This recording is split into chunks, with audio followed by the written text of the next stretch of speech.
আমার আজকের নিবেদন ঝুলন মেলা। তো বাড়ির পাশে বসেছে ঝুলন মেলা। ঝুলন মেলায় বসেছে স্টিলের বাসন, অ্যালুমিনিয়ামের কড়াই, খুন্তি আর সংসারের টুকিটাকি বিভিন্ন জিনিসের দোকান।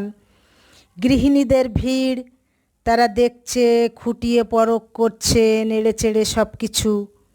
সঙ্গে থাকা নাতি নাতনিদের বায়না, ক্লিপ কিনবো, চুড়ি কিনবো, আইসক্রিম খাবো, এই সব বায়না শুনতে শুনতে আমিও যেন তাদের মতো ছোট্ট হয়ে গেলাম।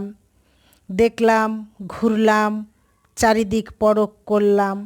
বিভিন্ন ধরনের ক্লিপ, গলার হার, ভ্যারাইটিজ, কানের দুল, আরও কত কিছু, লিপস্টিক, নেল পালিশ, কি নেই এ মেলায়।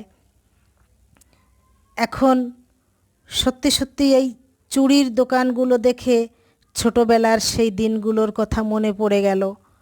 কাচের চুড়ি পরতাম হাত ভর্তি করে। তো সকালে ঘুম থেকে উঠে দেখতাম বেশ কয়েকটা চুড়ি ভেঙে বিছানায় পড়ে রয়েছে। মনটা খারাপ হতো কখনো কখনো, আবার সে কাচের চুড়িগুলো বৃথা জোড়ানোর চেষ্টা করতাম। তো এইভাবে মেলার মধ্যে ঘুরতে ঘুরতে দেখলাম আচারের দোকান। আহা, জিভে জল আনা সেই আচার, চালতা, কুল, আম, জলপাই, কত রকমের আচার। তো সেই আচারের পাশেই রয়েছে রং বেরঙের পাঁপড়। এ পাঁপড়গুলো গরম তেলে ফেললে ফুলে ওঠে এবং নকশাগুলো যেন আরও জীবন্ত হয়ে ওঠে। বর্ষাকালে এই পাঁপড় ভাজা খেতে খুব মজা লাগে। শ্রাবণ মাস, চারিদিকে ঝমঝম করে বৃষ্টি পড়ছে।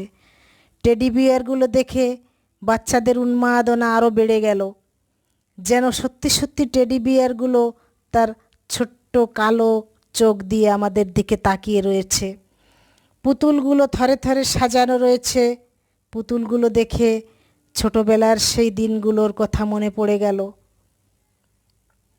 স্কুল থেকে এসে পুতুলের বাক্সটা এনে পুতুলকে স্নান করিয়ে জামা কাপড় পরিয়ে শুয়ে দিয়ে তবেই শান্তি মিলত। তো সেই পুতুলের কাজকর্ম করে তারপর আমার নিত্য নৈমিত্তিক পড়াশোনা শুরু করতাম। এখানে রয়েছে বাচ্চাদের বিভিন্ন ধরনের খেলা।